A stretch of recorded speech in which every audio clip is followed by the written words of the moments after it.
At the moment, there's a protest at a London hotel where migrants have staged some sort of pavement sit-in. And they're right. They're absolutely right. The illusion which is perpetuated by twits like Jenrick and Braverman is that the migrants are in five-star hotels. Well, even if they are in five-star hotels, those hotel rooms are being refurnitured. They have bunk beds. There's 4 or 5 to a room. There's shared loos. The stuff is utterly basic. But it perpetuates this illusion that is convenient for the Home Office to give the impression that these people are being treated in some superior, some privileged way. They're not. They're being treated like scum. And so they don't even have the satisfaction of knowing that people know they're being treated like scum.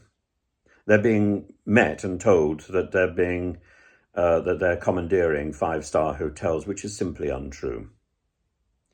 This deceit, there are victims of this deceit. Those victims are the vulnerable individuals who may well have a valid reason for claiming asylum in this country, and we are treating them like shit.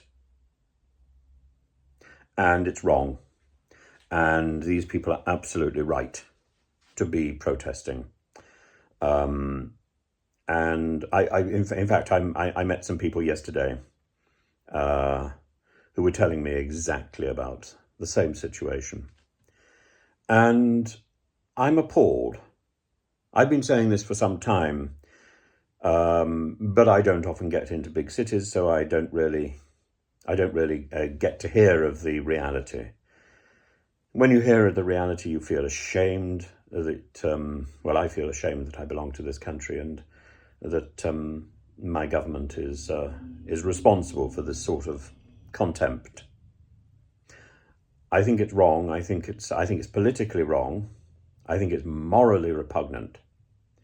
And I think it's also legally questionable. And what more can I suggest except we need to put pressure on Braverman and her cohort to change the rhetoric, because the only reason people are stuck in hotels is because the Home Office is on a go slow and has been on a go slow since the time of Mrs. May. That's 2012. 2012, the hostile environment began. The hostile environment meant basically no one does anything. And now the Home Office itself, the civil servants in the Home Office itself, are now questioning whether or not they can go on strike because they're recognising, finally, that what they are engaged in is something which is both immoral and probably illegal. So, pity me, poor Home Office civil servants. Well, they're the people who are on the go slow. Now, they actually have an option in their own civil service code. They can request to be transferred to another department, to another ministry. So I think probably it would be a very good idea if all those civil servants who have been on a go slow get out of the Home Office. And the Home Office is then staffed by people who can actually do the job.